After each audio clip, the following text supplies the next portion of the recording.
नमस्कार। आज अगस्ट मास 6 तारिख बुधवार। आसंतु देश विदेशर किछि गुरुत्वपूर्ण खबर उपरे नजर पकाइबा। बांग्लादेश रे अस्थिरता को नेई भारत रे बसिला सर्वदलीय बैठक। सूचना अनुसार बांग्लादेश रे राजनीतिक अस्थिरता को नेई दिल्ली रे वैदेशिक व्यापार मंत्री एस जयशंकर अध्यक्षतार एक बैठक आयोजन करा जायतिला। बांग्लादेश रे राजनीतिक अस्थिरता नेई राजधानी दिल्ली रो संसद भवन परिसर रे बसिथिला सर्वदलीय बैठक।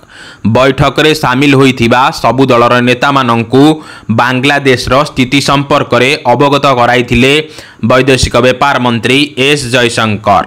बांग्लादेश रु भारतीयंकु सुरक्षित फेराई आनिबा उपरे गुरुत्व दिया जाइछि।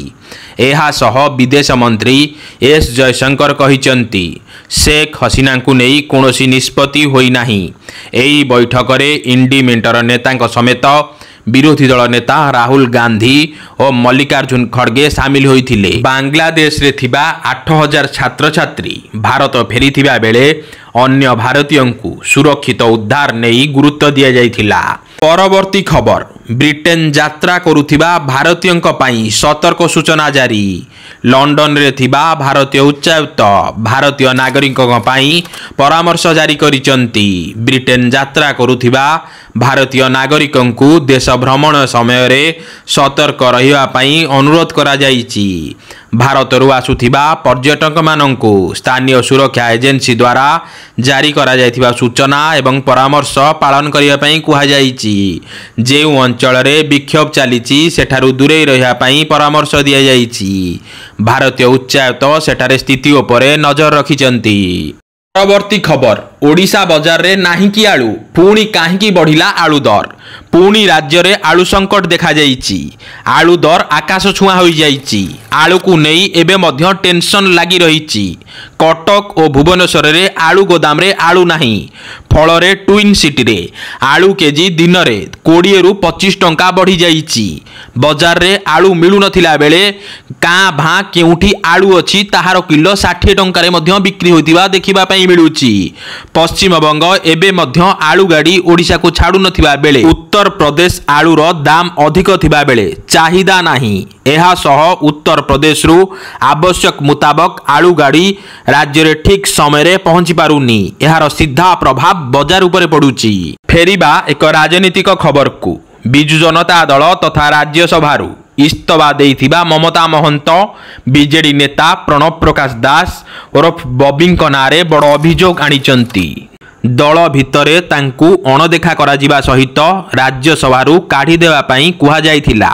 से कहिचंती गत पंचायत निर्वाचन पर्यंत सबु ठीक थिला। दल सबुथिरे तांकु पचारुथिला, किंतु पंचायत निर्वाचन परे दल मते अणदेखा करी आसुथिला। दल किंबा कोनोसी सरकारी कार्यक्रम रे मते डका जाउ नथिला। एमिति कि मो घर कड़े लक्ष्मी बस रो उद्घाटन कार्यक्रम रे मते से माने डाकी नथिले। एमिति कि से कहिचंती बबी दास कहिथिले 4 तारिख रे तुमरो विचार करा जिवो। तेणु जेउठी सम्मान कि सुजोग मिले नाही मु सेठी रहिया पई चाहिलिनी। निकट रे ममता बीजेडी रु इस्तफा देवा परे बीजेपी रे जोग देइथिले, जाहाकु नेई राज्य राजनीति सरगरम होइथिला। ममता इस्तफा परे राज्यसभा रे बीजेडी रो संख्या 8 को खसिबा परे विधानसभा गणित अनुसायी एही आसन एबे बीजेपी हाथ को जिवो। तेबे बीजेपी काहाकु राज्यसभा पठाइबो ताकू नहीं एबे ठारू आरंभ हो जाइछि जोरदार चर्चा। परवर्ती खबर, नुआ करी घोषणा होइथिबा एनएसी और म्युनिसिपालिटी को नहीं आसिला बड़ खबर। सूचना अनुसार राज्यर गृह निर्माण और नगर उन्नयन मंत्री कृष्णचंद्र महापात्र मंगलवार एक बड़ बयान देइचंती। विधानसभा शेष हेबा परे नुआ म्युनिसिपालिटी और एनएसी पई प्रक्रिया आरंभ हेबो। पूर्वतन सरकारंकर एनएसी घोषणा केवल घोषणा रे सीमित थिला। वर्तमान पर्यंत ताहार कोनोसी कागज पत्र नाही। केवल जिलापाल मानंकु गोटिए गोटिए चिठी होइथिला। वर्तमान पर्यंत ता उपरे कोनोसी पदक्षेप निया जाई नाही। एबे मुख्यमंत्रीक सह आलोचना करी एहा उपरे पदक्षेप निया जिवो। पाणीपाग संबंधी खबर, ଆହୁରି 3 ଦିନ ପ୍ରବଳ ବର୍ଷିବ। ରାଜ୍ୟରେ ବର୍ଷା ଜାରି ରହିଛି।